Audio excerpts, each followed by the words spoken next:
desenvolupament econòmic i en aquest cas sobretot enfocat a temes comercials, turístics i fins i tot industrials. Moltes d'aquestes peces arriben ara al seu final. Aquesta que estarà en un mes i mig és una de les de referència, com comentàvem abans, dona resposta a una mica la preocupació que tenien tant des del sector cultural per la manca d'una bona sala d'exposicions, però també d'un espai multifuncional on ens hi cabessin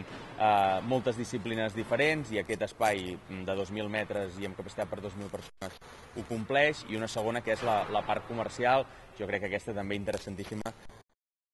d'un gran espai firal a Palafrugell, que és el que ens trobem ara i avui aquí. I hem parlat, perquè fins ara no l'havíem tancat, però que també una última peça també bàsica per tot el que fa al comerç, que és la finalització del que és el pàrquing del Casal. En les properes setmanes podrem adjudicar les 80 places que falten d'aquell espai que era de terra, perquè estàvem pendents d'acabar l'operació urbanística que passava la titularitat a l'Ajuntament de Palafrugell, i per tant Palafrugell sumarà en el seu millor pàrquing, el que està més al prop del centre, 80 noves places que ens han de donar resposta també a un dels temes sempre complicats a tots els municipis, com és el tema de l'aparcament. Pel que fa al turisme, jo crec que la primera pedra del centre d'atenció turística,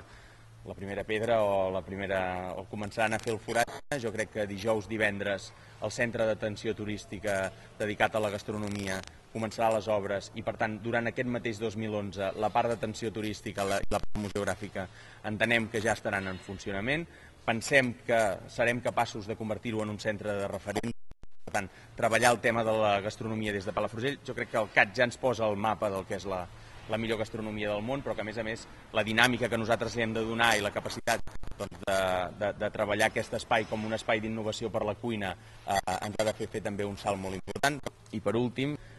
tirar endavant la zona industrial de Brugueres 2, a més amb el sistema de cooperació, vol dir que nosaltres agafem les regnes de tot el sector i el tirem endavant, perquè nosaltres tenim el POM acabat de fer, no hi ha excessivament sòl industrial, s'instal·len moltes noves empreses, però quan això repunti hauràs de tenir la capacitat de posar sòl al mercat, i Palafrugell la tindrà, i a més s'han firmat convenis perquè sigui a preus concertats, de manera que això ens assegura la competitivitat d'aquest terreny que posarem al mercat. Estem adquirint sòl, de manera que això també ens permetrà a nosaltres controlar el preu. Ara està executat en un 40%, que vol dir que 1.800.000 euros del total ja està executat, el vial principal ja es pot començar a veure, però sobretot en el moment en què l'economia reactivi disposarà d'un parc de terreny industrial molt important.